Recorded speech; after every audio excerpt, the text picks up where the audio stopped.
Farmers today are facing rising costs, volatile markets, and extreme weather.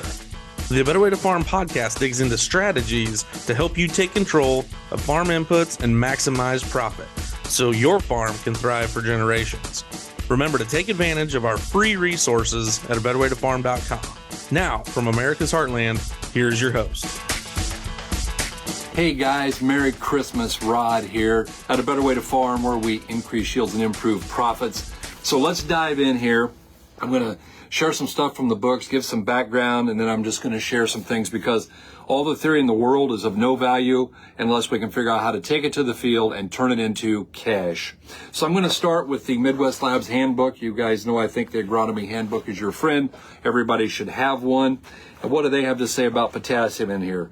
Well, they say, first of all, there are three categories of potassium. Number one is relatively unavailable potassium. That makes up 90 to 98% of the K in the soil. There's slowly available potassium, and this form is dissolved from primary minerals and potassium fertilizer and is attached to the surface of organic matter in between the layers of the clay minerals, where it is only released by weathering. It constitutes between 1 and 10% of the total K in the soil. And then the third category is the readily available potassium. This is the form that's held by organic matter, or it's on the very edges of the clay mineral layers. It makes up somewhere between 0.1% and 2% typically in the soil profile. And it talks about the fact that losses of K usually occur through crop removal, leaching, and soil erosion. And so that's Midwest take on it and where we start. And then I want to get into the Fertilizer Handbook, brought to you by the Fertilizer Institute. I'm only going to share one thing out of here. It comes from page 127. They say the amount of potassium in the soil solution is a very small portion of the potassium. Hydrogen, other cations, absorbed potassium from the colloidal surfaces into the soil solution, where it is absorbed by the roots. Magnesium being one of the problems that we have here. We'll talk about that later. Again, they say the same thing. Only about 1 or 2% of the total potassium in the soil is exchangeable or usable. We're going to talk about how it is we make that better here in a little bit and what we want to do. I like the Western Handbook, if for no other reason, the pages here in the 60s where they tell us what the different deficiencies are huge. They also give us some pictures of the different deficiencies so that we can actually see them. But in regards to potassium, here's what they have to say. Mostly what is known about potassium is what happens when this element is deficient. Now, this is an older book, and that's not all true. We're going to talk about what happens when it's too much, too. However, they say that potassium enhances the plant's ability to resist disease, to resist cold, and other adverse conditions, and that it functions in the process of starches and sugars being made from carbon dioxide and water. And here are your symptoms of a K-starved plant. Plants grow slowly. Margins of the leaves have a scorched effect starting on the older leaves. A K deficiency will present itself at the bottom of the plant in the oldest growth, and it will look like a firing on the outer edges. They'll actually get to the point where they're scorched and they may die off. You can also have stalks that are weak and lodge easily. Your seed or fruit will shrivel up, and the plant's resistance to rust and other diseases is reduced. Guys, being K deficient opens the gateway to let all kinds of pathogens come to us, and we do not want to do that. It's really important that we cut this off at the knees. I'm going to talk about, even if we have high K soils, what are some of the things that we need to do, some of the steps that we need to take. Working out of life and energy, Dr. Anderson comes in to say that potassium, this element, is normally thought of in reference to potash, K2O. Next to nitrogen, it is probably the most misused, overused, and abused night element in agriculture. It's also the most profitable for the industry. Its basic function is to determine the caliber or thickness of the stalk and leaves, the fruit size, and the number of fruit sets. Used in excess, potassium will replace calcium in the cell structure, resulting in a diseased cell. Guys, this is really important. If we have too much K, then we can get ourselves in trouble too. A sure indicator of excess is black spots on the leaves. Modern agriculture has become addicted to nitrogen and potash, and like any drug addiction, The requirement for the drug increases constantly. The farmers that are told that in order to get more yield, they have to add more nitrogen and more potash. And as their soil degenerates, it requires more of this drug just to sustain the crop yield. Potash does have its place in crop production, but it must be used in balance with the other nutrients. Dr. Mulvaney, want to talk a little bit here? Sometimes the more K you put on, the less you have. Putting on more potassium chloride in particular actually makes it worse, not better. And I jump into page 184 of Hands-On Agronomy here and read what Neil has to say. Muriate of potash or potassium chloride are basically the same, regardless if it's the red 0060 or the white 0062. Here's what we need to know.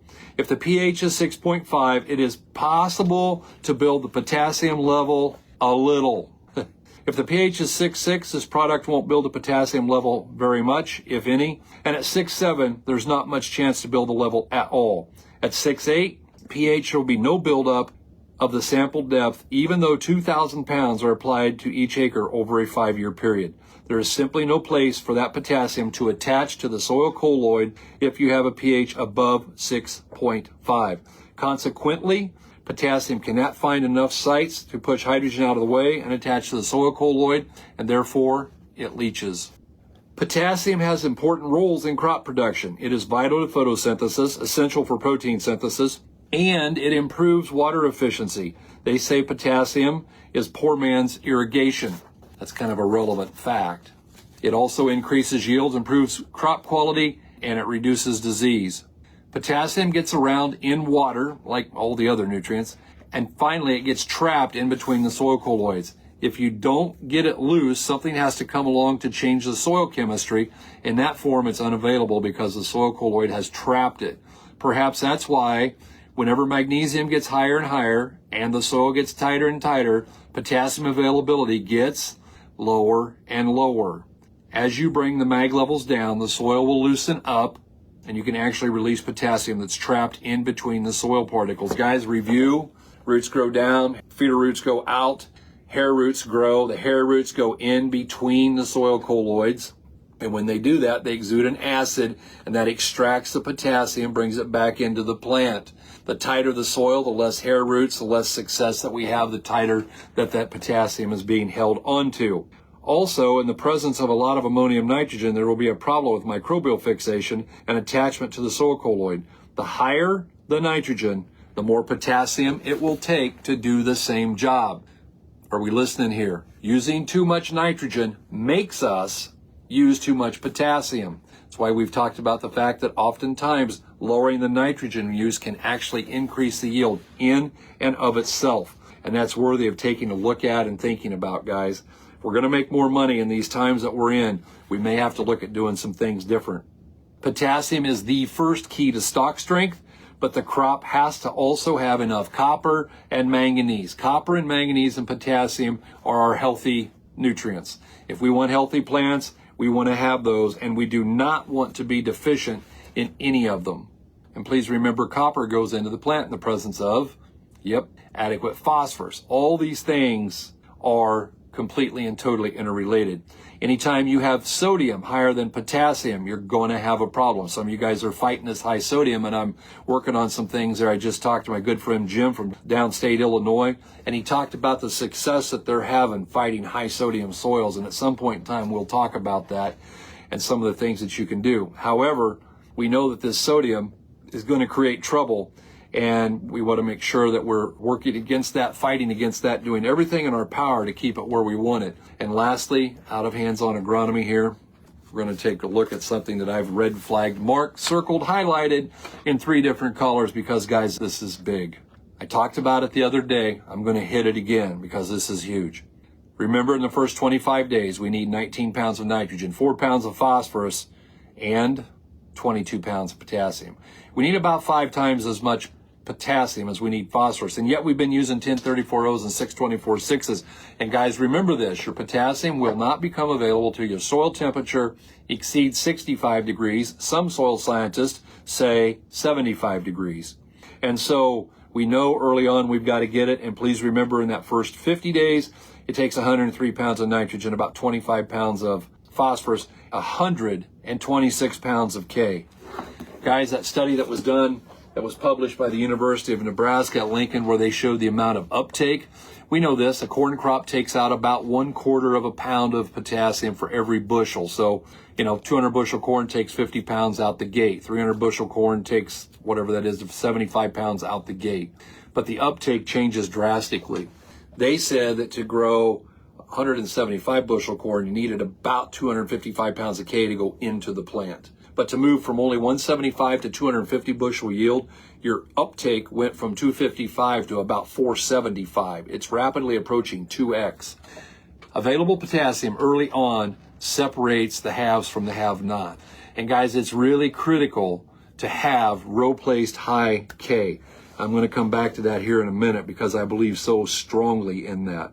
Looking at Donald Schrieffer's book here, seeing he has some of the same things. He talks about forms. He got real blunt in what he thought you should use. He said, keep in mind, 0060 or 0062 is a salt.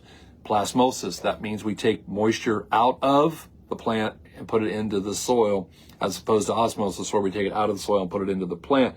And please remember, we need moisture going in to take in the other nutrients, so that's really, really important.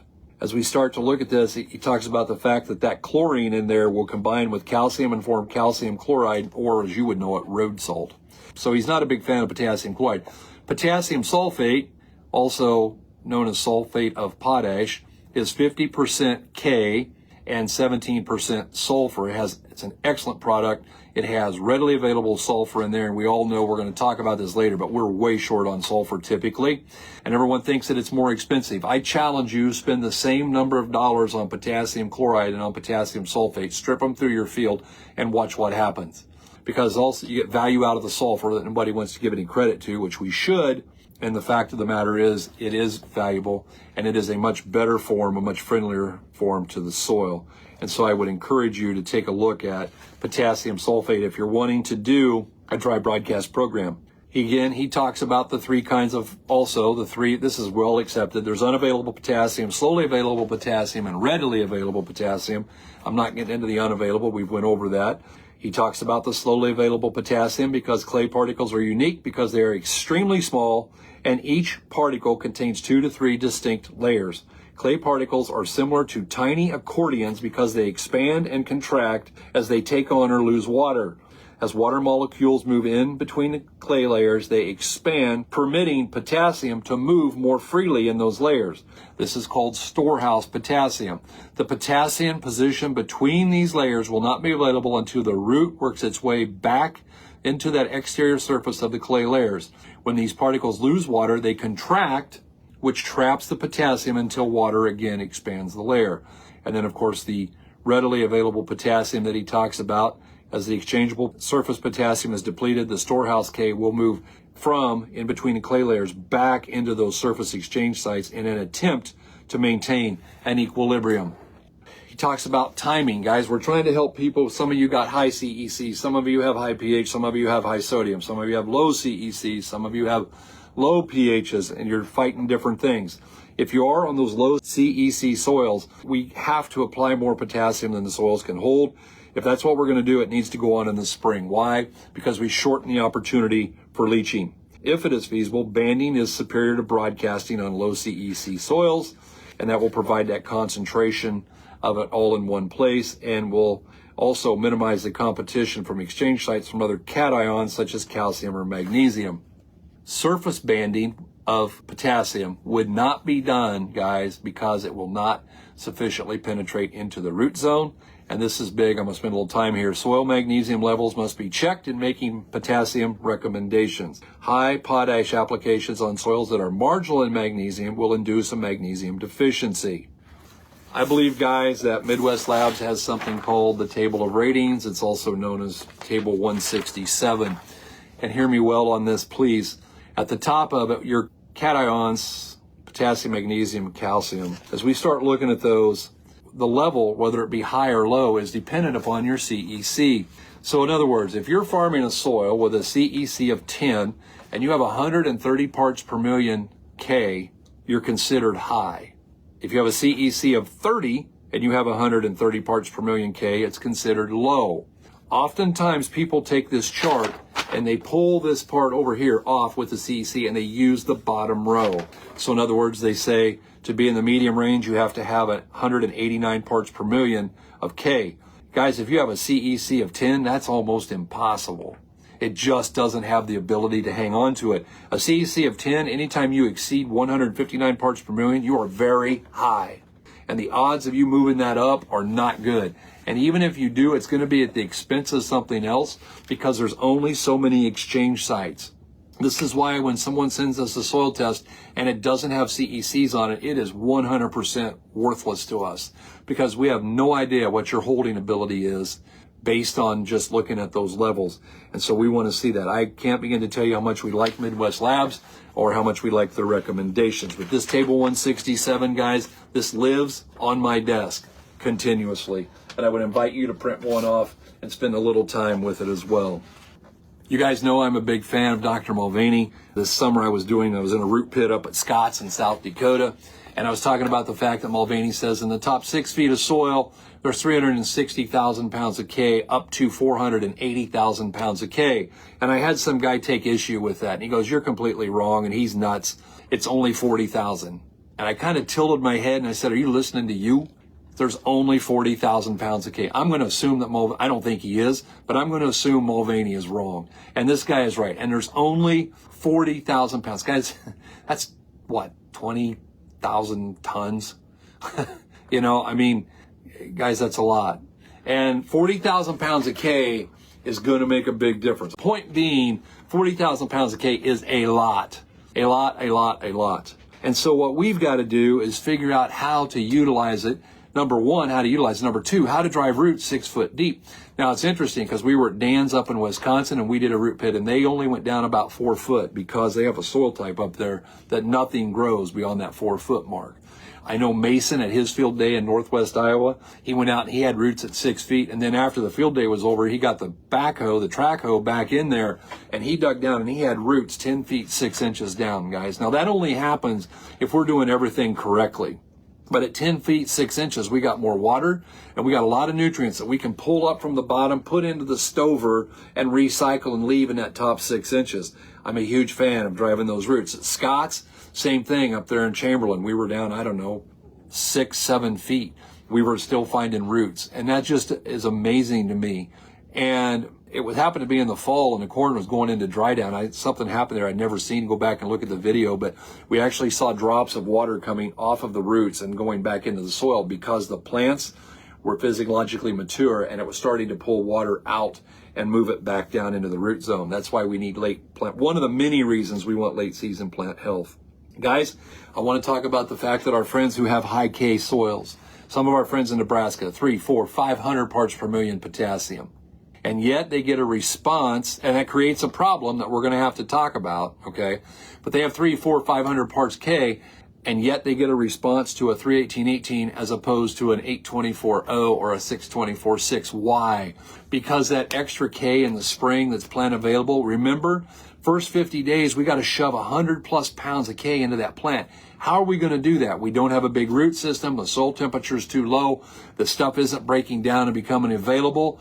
So we force feed it. And we come in there with that 318-18 or that 315-19-3. We put it right in the trench. So right off the bat, we can force that plant to take that potassium up and not be deficient when it's a baby. And that drives the roots so we can get a lot of roots fast. That's what we're after.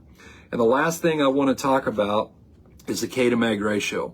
And guys, this is important both ways and this is a money maker. Anytime, I don't care about on this, I'm not looking at base saturations. I do, because I want that magnesium between 12 and 18%. Below 12, I'm probably short. Over 18, my soil's starting to get tight.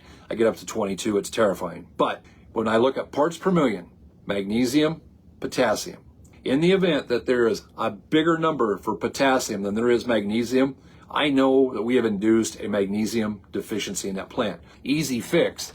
We come in and we row apply a pint or we foliar feed a pint of chelated magnesium, and we overcome that very quickly, and it's a huge money maker, okay? The second thing we look at is what if it's out of whack the other way? Because it should be, for every 1 part potassium, we should have about 2.5 or 3 times that for mag. So in other words, if I have 200 parts per million K, I should have somewhere around 500 to 600 parts per million magnesium. What happens when it gets out of whack like it is here on my farm? What happens when it's 8 times? When I have 8 times more mag than I have K, I induce a K deficiency. Why? Because K and mag fist fight over how to get absorbed into the plant. And if there's too much of one, then the other one doesn't get in. And so what do? That means here I am definitely looking for the highest K starter that I can get so that I can force feed that K into that plant to overcome that induced deficiency because that's out of whack. Guys, I get people say, well, we'll just fix that in the soil. It's very expensive. It takes a long time. Why not just farm around it knowing I can do it for minimal dollars and get a big return of investment on what I'm doing? That's my encouragement. Guys, I think potassium is tremendously important. We know that too much makes us sick. We know that not enough makes our plants very weak also. And it's about getting everything right. It's not all of any one nutrient. It's about balance and doing the right thing. And if we want to take that K out of the soil, what do? We drive roots and we make sure we've got good biological activity because that lets that K turn into the part of the soil solution and go into that plant. If you got more questions on this, reach out. We'd love to talk to you. And we really would love to see you come to one of our 2-day fundamentals of agronomy. We look forward to meeting you. Get a hold of Karen today. Guys, we appreciate you. We hope you're having a fantastic holiday. Remember what the purpose of the season is. Yep, it's right there. It's that manger scene. That's why we have Christmas. And I hope you're having a very merry holiday here. And we will look forward to talking to you soon. And we hope you're having a better day.